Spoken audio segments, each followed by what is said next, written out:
Hello, listeners. Yamina here. Welcome to the Dr. GPCR podcast. Happy New Year. We hope you had a restful holiday season. On our end, we're excited to be back with brand new Dr. GPCR podcast episodes. Before we dive into this episode, we are excited to launch the Dr. GPCR University program with the goal of providing courses and content on all aspects of GPCR research to support our community. To kick off this new initiative, we partnered with Dr. Terry Kinakin, who will be teaching a course entitled Applying Pharmacology to Drug Discovery starting February 8th. The course will be held every Thursday through February 29th, starting at 10 a.m. Eastern Time. Spots are limited to 20 in total, and the deadline to register ends on February 1st. If you register and join us, you'll get 4 live Zoom sessions with 1-hour lectures and 30-minute Q&A each time, a 30-minute one-on-one meeting with Dr. Kinakin according to his availability, access to the cohorts group in the Dr. GPCR ecosystem, where you can find Dr. Kinakin himself and your classmates. You'll get access to the course materials and recordings. You'll get a completion certificate signed by Dr. GPCR and Dr. Kinakin. And if you'd like to take advantage of this, we're also giving you a 1-year Dr. GPCR Ecosystem Premium membership, which is a $250 saving, which gives you access to the Dr. GPCR Ecosystem contents and perks, including our forums, private groups, and to all ecosystem members. And this way you can revisit the course contents at any time and take advantage of visiting the other course contents later on. To get more information and register for the course, join the ecosystem for today for free. What are you doing April 22nd and 23rd? Join us for the inaugural Endocrine Metabolic GPCRs meeting taking place in Birmingham in the UK. This event will bring together scientists from both academia and industry to exchange data, technologies, and ideas in the field of GPCRs in the context of endocrine and metabolic receptors. We have a special offer for the Dr. GPCR community. Visit our website to get more information. The key topics covered at this meeting will be the latest GPCR signaling methodologies, metabolite sensing GPCR biology, and novel endocrine mediators and GPCR activation structures. This meeting is organized and we're partnering with Biospecifica to bring you this meeting. This meeting is also endorsed by the Society of Endocrinology. Mark your calendars again for the next season of the Dr. GPCR Symposia, and mark your calendars for our first event of the year, which is March 15th. This first symposium will cover the topic of GPCR activation and signaling. We will have talks, and we will also be accommodating posters on Zoom in breakout rooms, so stay tuned. If you'd like to give a talk at any of our events, or if you'd like to be my guest on the Dr. GPCR podcast, please email us at hello@drgpcr.com.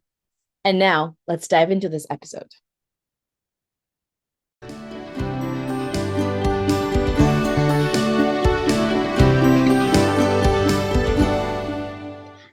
Hello, everyone. This is Yamina from Dr. GPCR, and today I'm very excited to have with me Dr. Josh Pottel from Molecular Forecaster. I hope I'm pronouncing your last name properly.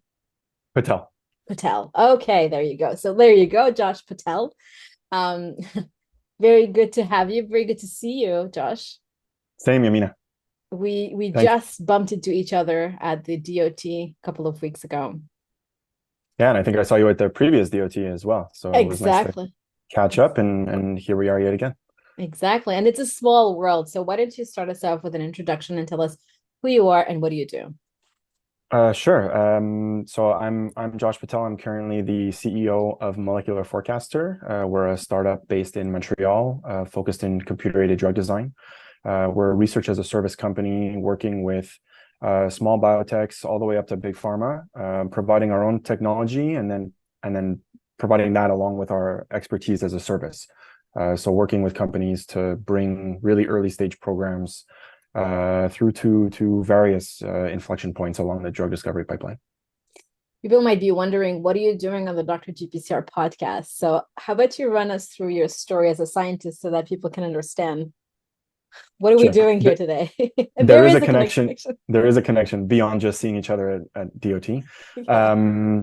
So I studied, I'm a Montrealer originally. I studied chemistry here at McGill. I did my PhD with Nick Montessier. While I was a PhD student, Brian Schroike came to visit, a fellow Canadian, came to visit McGill, and our lab was the one that hosted him. And I'll speak for myself that I thought we had a good relationship. We hit it off well, a similar sense of humor. Again, maybe from my perspective, maybe he'll disagree. And I was graduating soon. He was looking for postdocs. My sister was out in the Bay Area, so there was a lot of signs pointed towards taking a chance to go visit. And it was actually when my nephew was born that I was making the trip out west, and I pinged Brian and said, "Hey, I'm going to be around," and he offered me to come for a visit. Little did I know that was my interview. I was not prepared for that. It was a day-long activity, and anyway, yada yada yada. My nephew was born please. No, you have to tell us, and we want to go hear with the it. yada yada. Yes, okay. let's do that. Well, it was a very long day. I mean, I started with the lab in the morning, got to meet Brian, went through the whole interview process, lunch, dinner. Everyone was wonderful. I think I got along very well with everyone in the lab, honestly, and Brian and John and the whole team there. And when we were at dinner with some of the folks from the lab, I got the call from my parents that my sister was in labor, and to make my way down to Stanford to the hospital to see them. So my day just continued, and we waited at the hospital until, I don't know, 2 or 3 in the morning, and eventually when else? Yeah, that's it. Eventually went and crashed. My nephew is now 8. Wow. So that's a little while ago, and they're doing well. And anyway, I got an offer from Brian to join the lab, and so December of that year, I moved out to the Bay with my partner and my dog, and spent nearly 3 years at UCSF with Brian and the team there, and learned a lot, experienced a lot, saw different research cultures, saw different everything culture was very different than here. And then it was time to come back to Canada, back home for, again, a variety of reasons. And that was towards the middle to end of 2018. Okay. And it's an interesting, so now people know that the connection to the GPCR field is Brian Schroike, who I've not only interviewed, but I met him at the Gordon conference earlier in June this year. And we actually went with him, but with a larger group as well, to visit this cheese factory in Switzerland. And I ended up getting a sinus infection because they actually age the cheese, and they put the old and the new in the same room so that the spores migrate, and some of the spores ended up where they shouldn't have. This was the only time that I figured I should have worn a mask. But it was a really cool experience. And as you mentioned, Brian has this amazing sense of humor.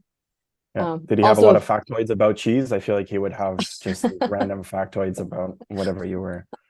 I was, so we were maybe 30 people, so I wasn't all the time in the same circle as he was, but I took a lot of pictures that he emailed me later on saying, Yamina, where are the cheese factory pictures? Which I did send him. I always love I catch up with him now and again, and it's always a great conversation. He's just a wealth of information, and like you said, a good sense of humor. And I always felt that when I was there. I probably pushed the boundary. He loves to talk science. Every now and again, I probably push boundaries in wanting to know more about his family and wanting to know things outside of science. But I very fond of learning from him. He was wearing his Hawaiian shirt, obviously. Well, it goes without saying. I know. We had someone in the lab when I was there dress up as him for Halloween. Wow. It was a bold move, and it was spot on. He was happy about it. I won't speak about his feelings about it, but everybody quite enjoyed loved it. Okay, so it was very clear who she was. Yeah. I love it. Okay, so you finish your postdoc in Brian's lab, you come back to Canada for a variety of reasons, and then what happens? Because typically when people finish a postdoc, there's this year-ish period before they finish in their heads thinking, okay, academia, industry, what do I do? How do I do this? What was the situation in your case? Yeah. So when I joined Brian's group, one of the first things that Brian asked was, "What do you want to do after this? Like, are you interested in going, more academic route? Or are you interested in going more industry route?" And I believe my answer to him was, "I don't know. I want to keep as many doors open as possible. Like, let's just see how it goes." And I had some smaller projects, some bigger projects, some that were small projects that became big projects, and a little bit of a range of experiences. But while I was there, something happened here in Montreal where my PhD supervisor, Nick, had spun out a company, Molecular Forecaster, back in 2010. So the company existed for a while, and it was him and a co-founder who was a research associate in the lab. That research associate was moving on to other things. There's a number of reasons for that we could get into if you want. But basically, there was no one to run the company because Nick was a full-time prof. And so I had maintained contact, obviously. Students, when you finish your PhD, try to wrap up your papers before you leave. It never happens. But anyway, so I maintained contact with Nick and had the opportunity to at least figuratively take over the company. At least, for the optics. Yeah. Nick didn't want it to impact his research or the perception of his research or anything like that. So while I was there, that transition kind of started to happen. We didn't have like full-time activities. I was very much focused on my postdoc there at UCSF, but this was happening behind the scenes. And so my interest started to go in that direction. I ended up taking a course called Startup 101 at UCSF, offered by the Entrepreneurship Center, to learn a little bit more about what I didn't know. Those are the most dangerous things, right? Is you don't know what you don't know. So it was a 15-week intensive course that I highly recommend to everybody. They have, I think, two different, at least at the time, they had two different programs for kind of early stage and then, other ideas. I joined a team. We were doing we were developing a telemedicine app for rural Jamaicans. We had a doctor in the team who was originally from Jamaica. She was incredible. And so I just joined the team because I just wanted to learn. I wasn't looking to bring my idea, but we developed this in real time. And some of the teams actually pitch to investors at the end if they've, kind of sufficiently developed their plan and their ideas. And so when I came back to Montreal, by that time, I kind of knew what I was going to do. And the goal was to dive into this company and become an entrepreneur, essentially a founder. I wasn't the one who incorporated the company, but company wasn't really a company yet. It was still kind of a concept. So I took my 2 months off to kind of take a break in between. We road tripped from San Francisco back to Montreal. Nice. And took 40 days to drive north to Vancouver and then all the way across Canada, all the way to the Maritimes and back with our dog. And probably the best experience of my life was those 2 months, well, a month and a half. Yeah. And then when I got here, we arrived sometime in early September, mid-September. And then October 1st, we were first day in the new office. I was by myself. I sat down with an older version of this laptop and got to work. Wow, interesting. So Molecular Forecaster's anniversary was very recently. So it's a birthday month for you 5 guys. years. 5 years. We've managed to hang on and grow and have some ups and downs, but trending in the right direction for 5 years. Yeah, we've grown the team. We have a new office. We have new infrastructure, we have more projects, and then we're looking to hire again, and yeah, things are going pretty well. I think it's very cool. And you and I talked about this journey that we just recorded and immortalized here. And I thought it was a very interesting journey that you had, and you jumped into 2 feet into this company that that existed on paper, but essentially you gave it life, or a renaissance in that sense. Anything that you can share? So what are the things that you learned in that entrepreneurship course that you didn't know? Is there like a top 3 things that you didn't know that you Good learned question. in that course? In that course, I mean, certainly all the tangible things, like all the things that go into, legal, marketing, finance. A lot of that was new to me. I mean, I was a Shark Tank watcher, and like that was the extent of my, business building knowledge. And Yeah. Never mind how representative or not representative that environment is of building a business. I definitely learned a lot about communication and storytelling and building your pitch. We never went after any investors because we had pieces of a business, and our goal at the start was really to try to see what we could do with those pieces without having to go get the investment piece. So, yeah. And there were pros and cons to that approach, but you still need to pitch. If anything, you're pitching just as often because you're trying to pitch directly to clients. You're trying to get them to understand what you do and what is the value that you bring, and why is it worth it to them, and what are you going to do for them, and packaging that in a much less academic way, especially as an academic spin-out. It's not trivial, and it takes practice and it takes some learning. There is some theory behind it, and so that was probably the biggest takeaway from that. And I mean, I've been working in teams since I'm a teenager. I did leadership training. I was in a youth group where I learned about working in teams and made some big mistakes there. Lost friendships over things like that, and learned the limits of that. But it was, with older, we weren't teens anymore at UCSF. Working with people that have a bit more baggage, that are a bit more opinionated, that are just in a different place in their lives, working with those people that you don't know, they're not your best friends.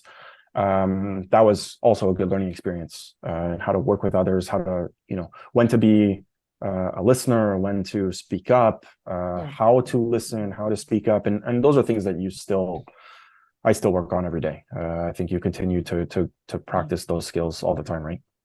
No, absolutely agreed. And unfortunately, in academia, you don't get to practice these things, and you're not exposed to all these aspects of, for example, company building. You mentioned the business side of it, the marketing, the planning, the strategy, building out a strategy around it. So you're lucky in the sense that you kept the relationship going with your boss at McGill, and this ended up creating your next opportunity. Yeah, a big believer in opportunity is the key word. Whenever I give talks, about becoming kind of a student founder, and Yes, it's all about opportunity. You need to be. My dad always says you need to be good to be lucky, and lucky to be good. I like that. And it's about creating an environment for opportunity. But there's so many things that happen out of your control, especially if you do start a startup. You just need to hope that things go well, but also foster an environment around you where things can go well, and you maybe stack the cards in your favor, but you're never guaranteed to succeed.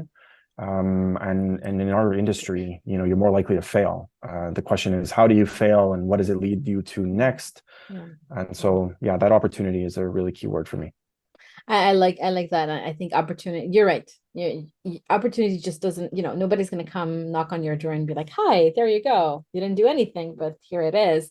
And it's a struggle, but I think it also goes back to doing the work, to talking to people, to keeping your, open mind, and then opportunities will come. And I think this is important as well. And I'm very interested in hearing more about the talks that you just mentioned, giving, student founders type of advice, because to our audience, most of our audience is our PhD students and postdocs, most of it. And thinking about myself, going back when I was a PhD student or a postdoc, I had no idea that these opportunities existed, but they do. It's rare, but they do. And I think if people are disposed to think about opportunity and see opportunity in everything, there would be more student founders, which is great, right? I think it could be interesting and important also to have more student founders. I think it's growing across, certainly here in Canada, it's been growing ever since. What the community was like 5 years ago in 2018 is not what it's like now. There are lots more opportunities, but also that, like I said, that environment around. I talk a lot about the village that it takes to build a startup, and that village has grown as well. And so there's there's people that help you. No, they won't do it for you. But there's people that help you. There's less risk inherently because of that. And so people need to, like you said, there's an education component about knowing what's available, both for students and for professors. Yes. I just was part of a discussion yesterday hosted by the McGill Innovation Fund, where they brought me as a student founder and a prof who has supported the creation of a few businesses from the university, and just the different perspectives about what are priorities, what's on your mind, what are you thinking of, how does this work well together, and we both agreed that what it is today is not what it was before. That doesn't mean we can't do more, and I think it's growing at universities across the US. It's growing at universities in Europe. It's just a question of having the seeking it out, and then having the appetite and the kind of passion to go out and do it. Yeah, and the I think also the I'll spit it out in a second. It's Friday, so I'm having a hard time getting my words out, but I think the grit that it takes to seeing things through, and but I think as a bench scientist, from my experience, we go from dopamine rush to dopamine rush because most of the time nothing works. And then finally, when it works, you hang on to that thread and then you continue. And I think being an entrepreneur is pretty much the same in that sense, where it's hard, but you get to, if you like it, you get to work, you get to have fun while doing it. And then every time you reach a milestone, you can be proud of that milestone. I've heard this said in a few different ways, and you have to fall in love with your problem and not with your solution. That's one of the things, right? You have to love the process and not the outcome. I wrote a little blog one of the early days here because I found one of the biggest differences was that you get that dopamine rush at the bench, or for me it was at the computer eventually, because nobody wanted me at the bench. But you get that dopamine rush, and there's still kind of there is a very clear milestone. You write a paper, right? Or you maybe you start the next experiment, and that's kind of a stepping stone. But eventually the goal was to write the paper, eventually, right? And that was kind of you work towards it, and then maybe it leads off into something else, or you start something fresh. But in general, like, there's a restart that kind of happens from there, right? I found that sitting down as a first-time entrepreneur, that there wasn't that end. I mean, unless you're seeking an exit quickly, there isn't really that end. And even if you are seeking that exit, you're usually in the 3 to 5 year range, right? It's not necessarily that 1 year paper. It doesn't come super fast, and you don't see the progress the same way. A lot of it is indirect. It's networking, it's word of mouth, it's several conversations and back and forth. So you don't necessarily see those milestones the same way, and you have to find ways to celebrate your success, sometimes on your own, and sometimes also allow yourself to kind of look back and say, look at where we came, look at how far we've come. You make a great point about, celebrating a success and celebrating the small milestones. It's very rare that it's a 1 year paper. It's typically 2, 3, 5 years. So I think on that end, the bench scientists in us in general are pretty used maybe you're more attuned to it. Exactly. But it's important to celebrate small successes, something worked, something you planned for.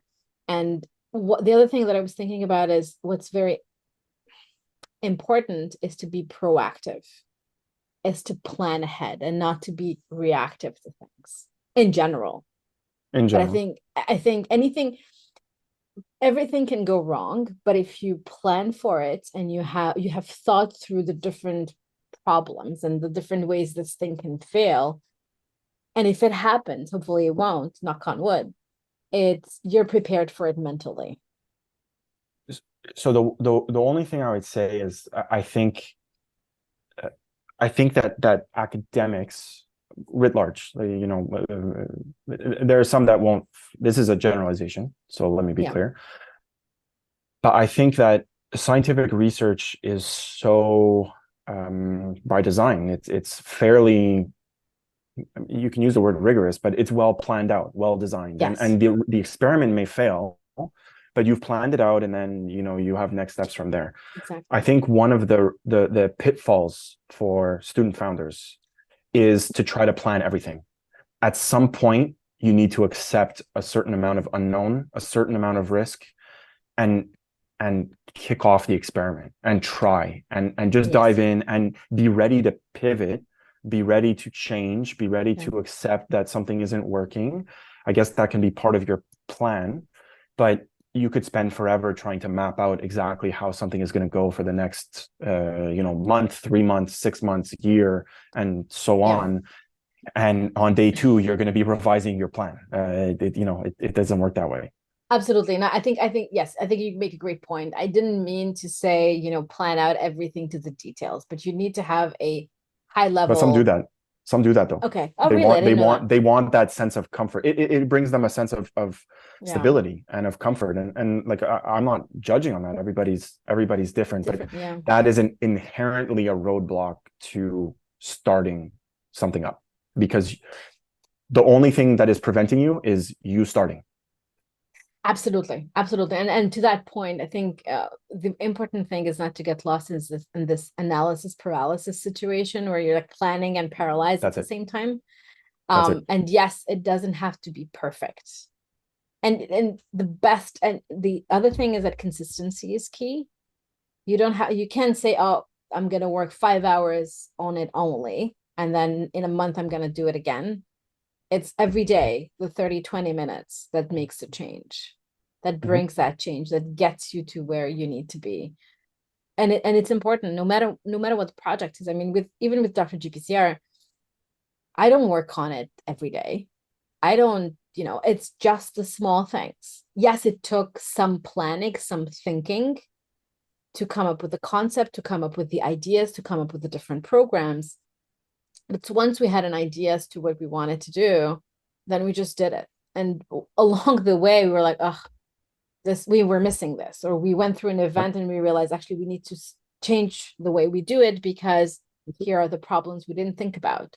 That being said, planning ahead as to what is the next program, evaluating what doesn't work, what didn't work, how can we make it better? That's a constant thing. And it's not a yes or no decision. Right. It's an iterative process. You constantly are learning from mistakes, and as long as your mistakes don't blow it all up, then you're okay. And so you want to plan to the point where that's not going to happen, but then beyond that, you have to be, that's where that reactive piece comes in. Is there's going to be things that come at you. It's Mike Tyson. I think everybody has a plan until they get punched in the face. So like it's going to happen. What you want is that it's small and negligible, and in the grand scheme of things, no, it might not be exactly how you wanted it to go, but it's not catastrophic, and you can recover and make it right. I agree. And interestingly, all that we've been talking about in the past 10 to 15 minutes absolutely applies to building a company, but also to running your lab or preparing your experiments to getting through your career. I know this is Dr. GPCR podcast, so let's just talk a little bit, as you mentioned, your connection to the GPCR field through doing your postdoc with Brian Shirked.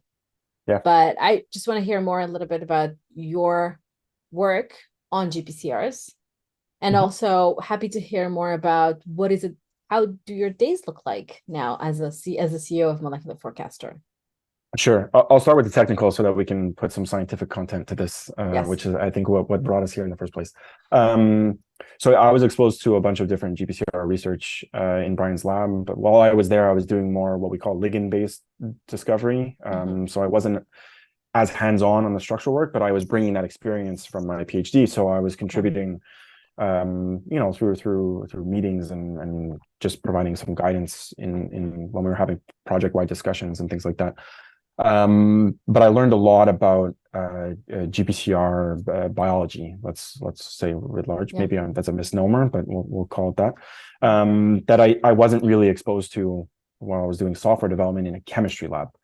So I was bringing that chemistry knowledge, but I didn't know much about GPCR signaling. I didn't know much about bias signaling and all these things. And opening up that world to me was incredibly beneficial to where I am now, because that's obviously of immense interest to the drug discovery community, and the biotech community at large. So I immersed myself in that material, learned a lot about how those protein dynamics are important, and then how, in terms of how I apply it now, how computers handle the understanding of those dynamics, and understanding the strengths and limitations of applying computational modeling to GPCRs as a target. It was incredibly beneficial, learning about, GPCRs are inherently amenable to computational modeling. They're membrane-bound proteins, so in general, you're maybe a little less likely to be wrong for the wrong reasons. So like if you have a prediction and it fails, in general, it's because it didn't bind, not because it didn't enter the cell for, an intracellular target, for example, which can happen in assays. And then you're, as a modeler, your mind is boggled because you're like, no, the molecule should bind the target. So it's helpful in that sense, but the orthosteric pockets are well formed. They're pretty, for our purposes, they're rigid compared to, let's say, a very dynamic enzyme. Yes, there are important motions, no doubt about that, but it's pretty well described, and there's more and more structural information out there. Even when I was in Brian's lab, there were more and more crystal structures, and then then it became cryo-EM structures, and now we have AlphaFold, where everything is a structure. And they're not all useful, but you have good starting points. And again, how those transmembrane domains interact and form this protein structure is pretty well understood. So it's very easy starting points. Well, maybe easy is not the right word, but they're very tangible starting points. What gets confusing is then when you move into allosteric modulation and again predicting functionality versus predicting binding. And understanding also as a modeler that experimentally those are not the same thing. Whereas someone who has never been exposed to that may not know that difference, and they're like, no, the molecule is there, why isn't it doing what you want it to do? Well, that's not always the case. And then you further get that into bias, and it just becomes a lot of fun. I mean, obviously you hope to succeed, but it's an interesting challenge. And again, falling in love with the problem and falling in love with the process, like, to me, it's a really fun challenge to tackle whenever we're now at Molecular Forecast, or even in Brian's group, working on a different target. There's always this nuance, and it's a lot of fun because the nuance still fits within some parameters that you feel you have some control over. Yeah. And then the GPCR does something else, or your protein does something else, and you're like, what were you thinking?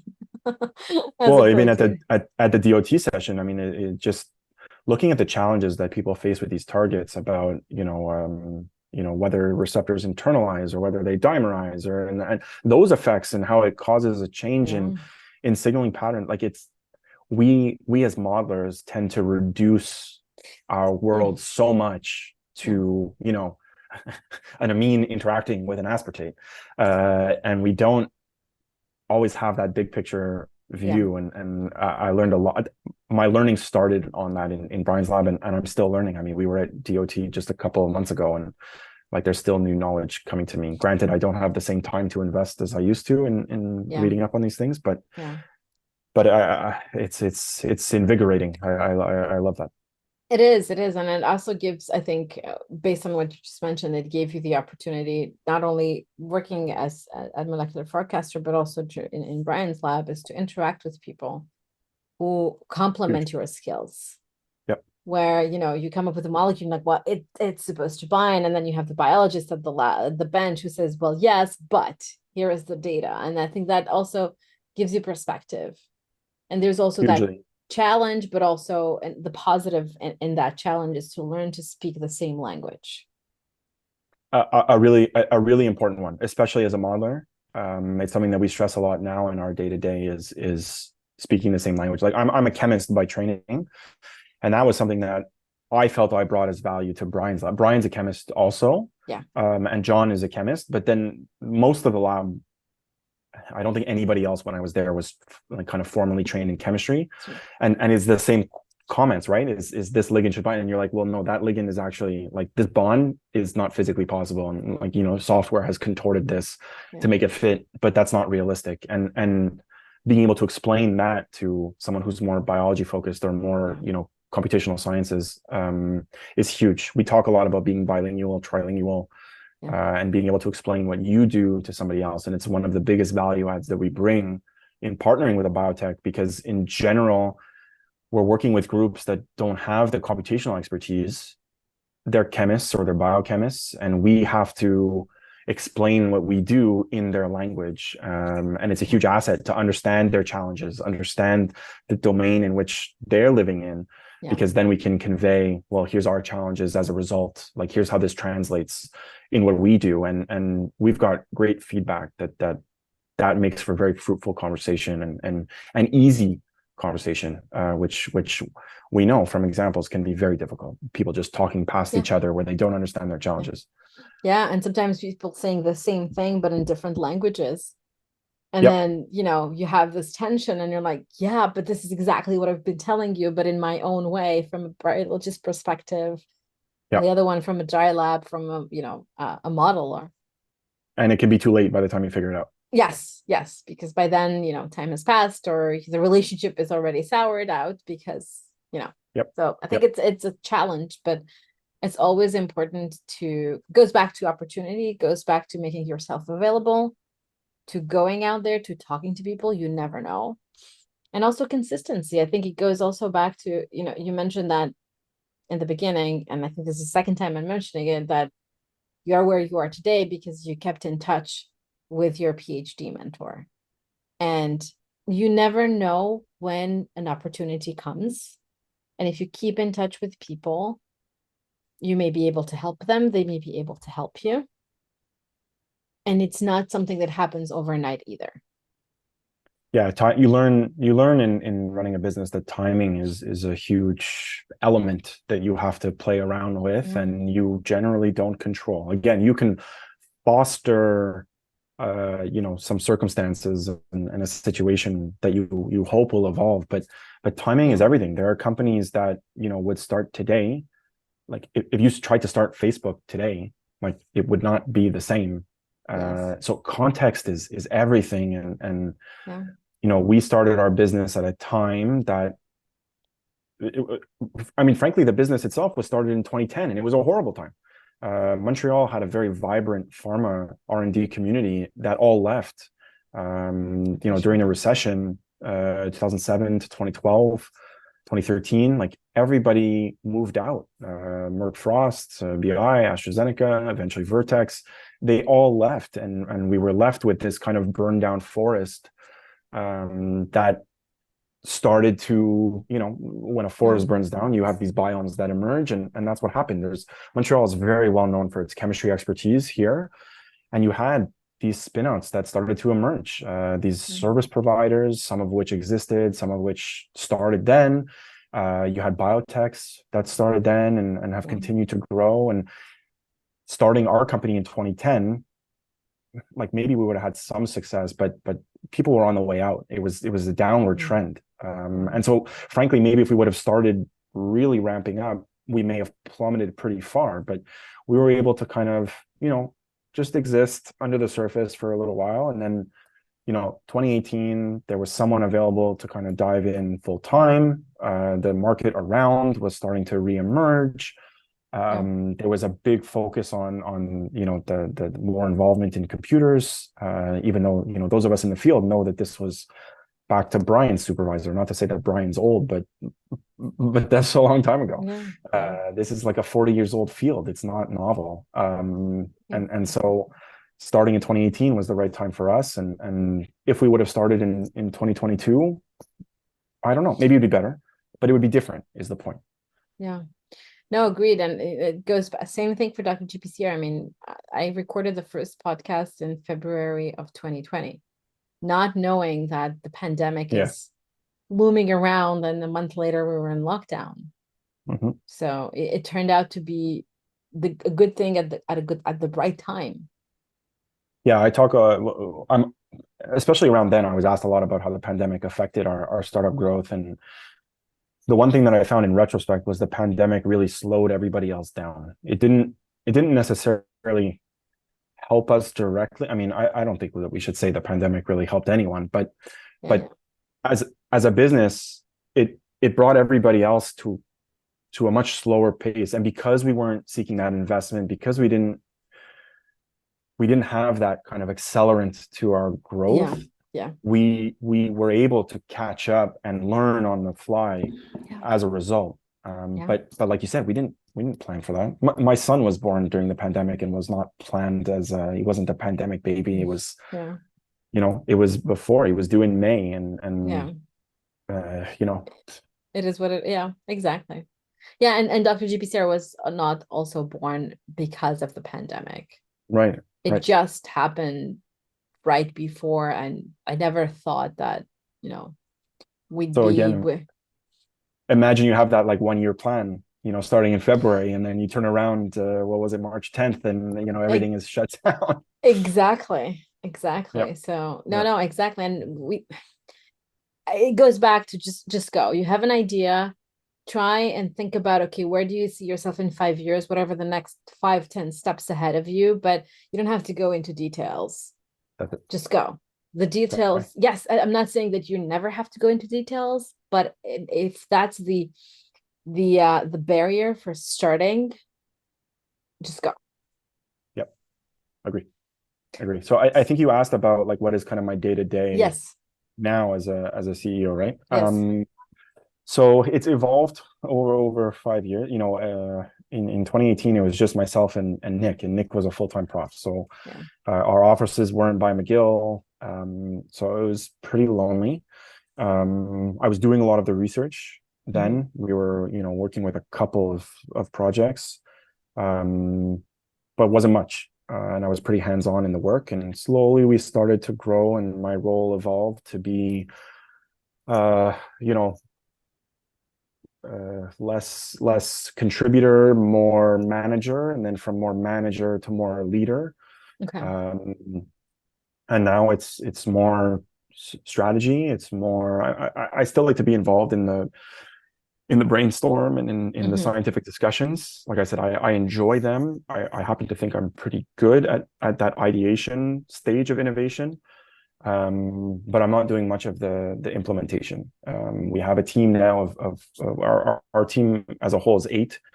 And everybody else is a scientist, so working on projects. So I'm leading that team. They're the brains that are doing a lot of the work. They're smarter than I am. They're better at it than I am, and I'm better at other things. My day to day is a lot of relationship building, is more that business development side, is Yeah. strategizing. Like you said, thinking 5 years down the road, where are we headed, and trying to create the environment where we can reach those goals. Yeah. And then there's a bunch of other things that I still do because we don't have those roles filled. As the CEO, you wear whatever hat you have to Yeah. wear. Yeah. You're the You janitor and the boss. you do everything. And so anything that we have gaps on, we have a great team that wants to contribute beyond science. We've built a great culture of collaboration here.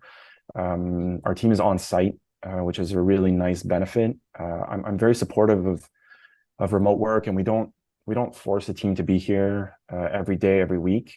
But everybody here has agreed that being together provides a benefit. And being able to tap each other on the shoulder and tell each other stories about each other on a more consistent basis Yeah. is super helpful. When we were all remote for the pandemic, that was one thing, and we could try to work in different features to make sure that we were building that team environment.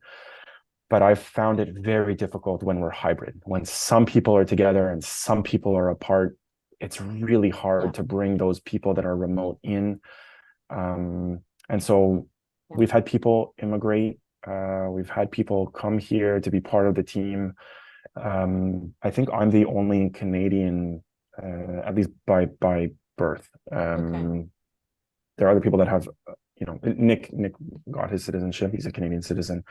Other people are want to remain here, but we're a team of immigrants, and Yeah. everybody's bringing different perspectives, different experiences. And why would you not want to put that in a melting pot, right? And have it together. We have such Exactly. great discussions, lessons, activities, these potlucks that people are bringing foods from all kinds of different cultures. It's like, it's just so much fun. It makes it so much more fun. You don't want your work to be something you hate with, day to No. day. We try to create an environment that's fun. We have, some couches and kitchen. People live their lives day to day and they bring their whole selves to work.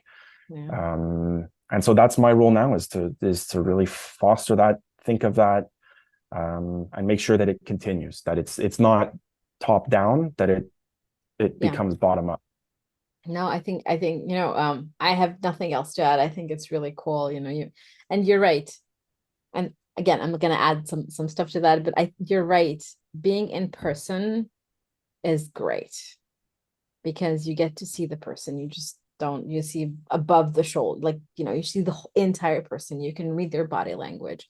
You can have, the water cooler conversation. You get to learn more about them. I think operationally running a business on Zoom works, but you never get to build that company culture. You don't get people to form those relationships.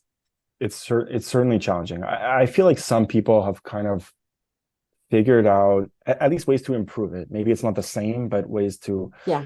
improve it. But it's yeah, you're right. It's just not the same. And the communication piece you mentioned about seeing body language and about it's it was the biggest challenge, was just to have clear conversations. You're able to, just clarify something very quickly. Whereas if you're at home, like maybe you don't do that, you don't reach out because you don't want to just Yeah. randomly, call someone on Zoom or Teams or whatever it is, right? Exactly. Um, and people will be like, "Oh, I'm not ready to have a conversation." Yeah. Here, like you see when the person is sitting at their desk and they're ready to talk Yeah. to you. Yeah. It's quite simple. So we were very intentional about team building from the beginning and about setting, building that team culture from the small team that we had at the beginning, and then now growing it out. And we're big on those cultural values. We stick to them, and I think people are very happy to be here. I'm happy to be here, and I think it's attractive for students. You see that it's not the like 60 hours a week, Yeah. come here and you come when you're sick. Like that's one thing that Brian taught me was stay home when you're sick. Like I don't want to see you, because you being out for 2 days is much more beneficial to my group than you getting everybody else sick. And then everybody is out for a day or two. Yeah. So just don't Yeah. come, and try to be very easygoing about, you have appointments. Yeah, again, people have lives. Work is not their life. Yeah. It's Yeah. part of it, and Yeah. we try to, make it part of a bigger mission to contribute to society and provide a value with our knowledge and expertise. Yeah. But at the end of the day, like you're more than just that, and so you have to consider that. Not agreed, agreed. I wanted to ask more about, the approach that you took to build out this culture. Where did that come from? Did you take a course? Did you build it with a team? Because obviously these things are not taught. These things you experience. And then typically you have a bad experience, not that you can share whatever you want, and then the bad experience teaches you what not to do. Yep. So how did you get to establishing this culture that you have? Uh, Great question that no one has, honestly, I don't think, ever asked me. So, like I said, as a teen, I was in a youth group, and had leadership training there. It was kind of like, had kind of student government type of Yeah, yeah, yeah, situation, yeah. and planning events, and I had a mission and things like that. Um, but definitely, like I said, I ruined a relationship, a friendship that I had, because I pushed somebody so far. My level of commitment had to be their level of commitment, and it wasn't. And that created a lot of friction. And like I said, we were best friends going into this, and we were basically not friends at all and didn't talk for a long time after that. We've since reconnected in other ways, because we have kids of similar age and we live in similar areas, and we've crossed Yeah. each other totally haphazardly, which is Yeah. funny. Um, but it took a hit, and it was a big lesson learning for me. Maybe not in the moment, but certainly reflecting back. As we built the team and built the company, I think it was a couple of pieces that came into it. One, our goal from the get-go was not to exit. Our goal from the get-go was to build a stable company. I'm not sure that we had the ambition to call it an anchor company, which is what here in Canada we're referring to as, you know, you need to build these companies that are there for the long haul and that stay and Yeah. that they train people, Yeah. and those people go out and start smaller businesses. And like Canada has some candidates for that in life sciences, but Yeah. there's not really, it's not the same, let's say, as you know, as the US writ large, Boston, Yeah. San Diego, right? We don't have Yeah. that community. But we had the vision to be there for the long haul and not, you know, I don't want to downplay what people do, but turn a quick buck. That wasn't the goal. The Yeah. goal wasn't to Yeah. exit in 3 years. And I can understand that if that is your goal, then maybe team development is not really at the top of your mind, because Yeah. you need people in and everybody is aligned on the goal, and then they're going to be out to go find a new goal. And again, I make no judgment Yeah. on that, but that wasn't my passion. And so in knowing that we wanted it for the long haul, we wanted people that were aligned with that mission, that were here to grow with the company and stay. You know, it's a big investment to onboard people, and when people leave, like it's really hard, especially when you're small, right? Yes. People It have leaves a, pieces of information. You don't have yeah. those redundancies the same way that like big companies have, and Yeah. they can leave a big gap, right? So Yeah. I knew I didn't want that. So that objective, coupled with my knowledge of an experience, to your, you know, that's probably more important, of building teams and working together, putting those two things together. We knew we wanted to do it. And then I'll give a shameless plug to my sister, who is a bit older than me, was in the same youth group that I was. Mhm. I kind of followed in her footsteps along the way, but she didn't do a scientific career. She moved into kind of leadership training, and she worked with teenagers Oh, for a long time cool. as a in that youth group, but as an advisor, as a trainer, and has done a lot in coaching and in team building, and knows a lot. And around that time, you know, we're kind of come back to timing. She had kind of left what she was doing and started her own kind of consulting. And so, as dangerous as it might have seemed to work with my sibling, I was like, "Would you come do, you know, some team building with us?" Yeah. And it started out with a team building event. She did this virtually because she's still out in California, and she did this exercise with us, and everybody loved it, and everybody loved her. And we were just thinking about ways that she can get involved, and I talk with her all the time about these things. Yeah. And so she was like, "Why don't we work on building your, you know, your mission statement, your company values together?" It was kind of organic in how it came up, Yeah. and she was the third party that was able to interview members of the team and gather information. And then she was like, "Hey, you're not going to believe this, but like pretty much everybody is already saying the same thing, that like this Yeah. is what is important to you. This is what is, not to me, but to the team. Yeah. This is what we try to do. This is the way that we do it." And everybody is pretty aligned. So this is going to be pretty easy. Yeah. And it's already kind of organically happened. Yeah. But she helped us formalize it, put it in words. It's up on our wall here in the office now. Nice. It's become a big part of onboarding new people. And again, like I said, that can't be a top-down thing. You can't tell people what the culture is. The culture Yeah. is what it is, and Yeah. that's grown from the ground up. So anyway, that was a really long ramble But I like and it. maybe regret your question, but that's how it came to be. I think, you know, Yeah. looking back, and it was hugely important. It is. It is. And in a sense, you are lucky that it organically formed. And, you know, when you have a group of people that share values, then anyone new will, at the interview, people are going to be able to pick up on, oh, is this person a good fit or not a good fit? Yep. But also, if the person is a good fit, then organically that person is going to integrate in the larger group. But having someone from the outside witness this and help put these things into context and tell everybody, hey, all of you guys are telling me the same thing.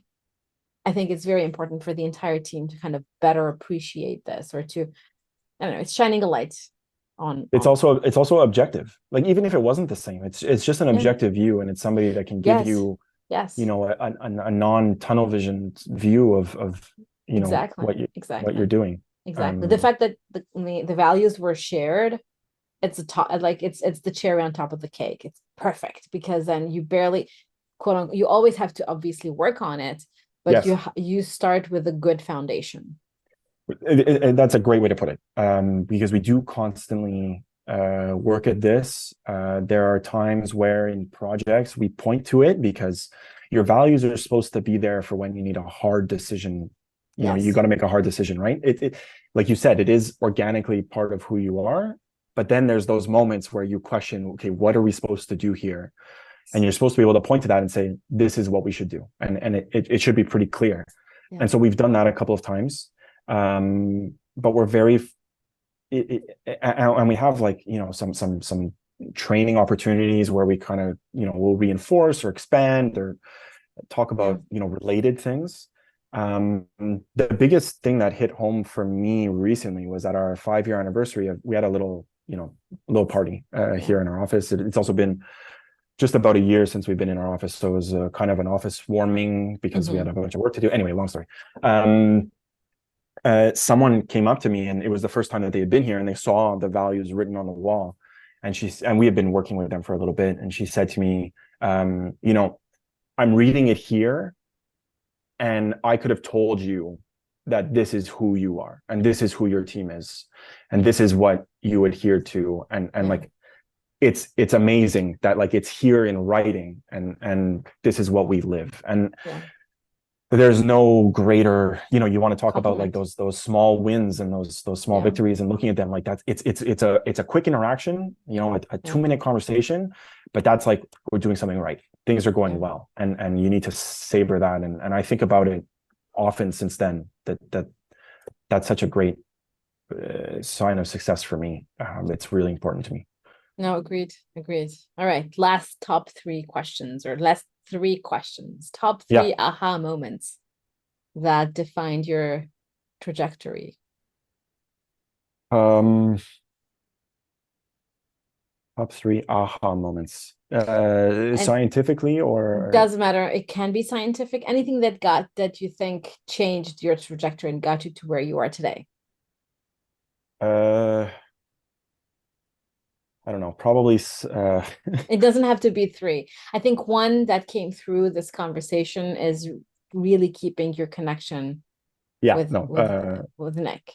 yeah, I we'll think never burn bridges. I mean, in general, yes, if you want to generalize it out, but yes, yes, connections have been a huge thing for me, and have pointed to my success. Um, Probably like there's probably some, again, I'll speak in generalities, but yes. probably sometime not taking myself too seriously has endeared myself to somebody. I hope, um, maybe to Brian, and getting myself an opportunity to go there. Yeah, But certainly that's just my attitude, is again, like your life is so much beyond work. yeah, Um, and I guess the other aha moment, um, like as it relates to my work, and the one thing that I keep coming back to is having a child. And I know that that's not for everybody, and not yeah, everybody can or wants to, yeah, and I get that. And again, there's no judgment on that, but I was fortunate to change my life view because of that. And yeah, as students, you often heard about like profs that like they became soft when they had kids, right? Like they were yeah, like, you work all the yeah. time and you're supposed to be in the lab 70 hours a week, and then they had a kid, and then like Everything it changed. changed. Yeah, For me, I think I was already big on work-life balance, and that wasn't what changed for me. It was more the way that you interact with yeah, somebody. yes, Like, not to say that the people that we work with are children, um, but basic human instincts like yeah, doesn't change drastically. There are some commonalities, and just learning how to think through a problem that my now toddlers is facing, like it's serious to him. It may not be serious to me, but exactly. like for him, it's very important that like these two Yes, Lego pieces don't go together. yeah, And so how can you listen and empathize and maybe translate into solutions. Maybe they don't want a solution. Yeah. And getting better at being an active listener, that like just talking with a child. It doesn't even have to be your child. But really listening to what they're trying to tell you was hugely beneficial as a scientist, as an entrepreneur, as a CEO, as a leader, and so I'll go with that as my answer. And as a human as well. And I totally agree with you. I mean, I also have two younger children, and especially with the youngest, who throws a fit for anything. The two Lego pieces not going together, that's totally it. And in my mind, I'm like, so what? But then again, as you mentioned, I think we all have our problems, no matter what our age is, and then we have to be considerate of others. And instead of getting mad at the person who's honking behind you or not going fast enough or whatever, I sometimes think about, okay, what is going on in that person's life? Maybe they just got fired, or just they got the bad news, or they're sick. You never know. You never know. So keeping that in mind, as the fact that we're all human. Yep. And you don't know what the other person is living through while you're talking to them. That's it. All right. Two more. I know we're almost at the top of our hour. Any additional advice to junior scientists who would like to, well, the question says contribute to the field, but I'll switch it, who would like to become entrepreneurs? Like we said, dive in. It's good to go out and get advice, talk to like-minded individuals, talk to some other recent founders that are maybe in a similar context, and then remember that no one will have walked the exact same path that you were trying to walk.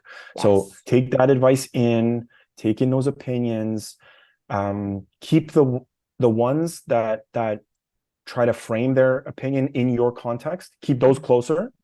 But then you're the only one who's going to own your decision. And you're the only one who's going to benefit or suffer because of your decision. So you better be comfortable with what you decide to do.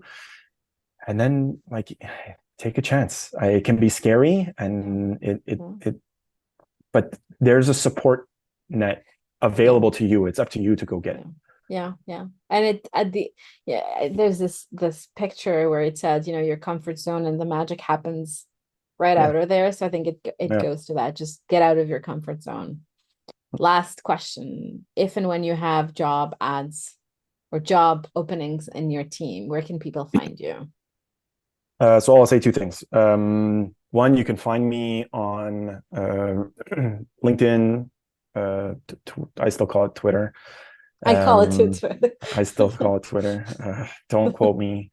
But LinkedIn, Twitter, our website. I have a Blue Sky account, but I don't use it too much. And there's a couple of other like organizations that will allow job ads, Dr. GPCR being one of them. There's also Canadian organizations that will post job ads and things like that. So that's where you would find them. I will say that I'm a big proponent for the distinction between recruiting versus hiring. I think it's important to build relationships from my position, before hiring someone that I really don't know. We're in a position where, because we grow a little bit more slowly, we can foster those relationships over time. So I would say, if you're interested in what we do, if you think you could imagine yourself in Montreal, because for now we're focusing on keeping people on site, reach out, introduce yourself, again, through any one of those platforms, or through a mutual contact. Let me get to know you. Let's have coffee. Let's chat. And as those opportunities arise, before I send out an ad, I'm going to reach out to you to say, hey, we're looking to fill this role. Is the timing right for us to have a deeper conversation? So I've got a small repertoire of people that I've followed, and students that are at different stages of their academic career, or even people that have started jobs, and I keep in touch with them. And you never know when the timing is right. And at least once you build that relationship, you've overcome that hurdle. I think it's beneficial to the employer and to the employee to do that. Absolutely. Josh, for this, thank you so much. Don't go anywhere. Let people wonder what we're talking about after we stop recording, but I really, really enjoyed our conversation. Thanks, Amina. Thanks for chatting. Thank you. Can I ask you a favor? Please subscribe to our YouTube channel. Many of you come back and watch our videos but aren't subscribed. Having more subscribers will help us get you more content. Also, mark your calendars and join us for the inaugural Endocrine Metabolic GPCR's meeting taking place April 22nd to 23rd this year in Birmingham in the UK. Thank you for joining us and listening to this Dr. GPCR podcast episode. We would like to thank our guests, our Dr. GPCR team members, Attila, Ines, Montserrat, Ivana, Andreina, and Valint. If you like our podcast, leave us a 5-star review on Apple Podcast. You can also leave us a testimonial at drgpcr.com/testimonials and subscribe to our monthly newsletter directly in the ecosystem. Another way to support us is to share your favorite Dr. GPCR program with your network and colleagues.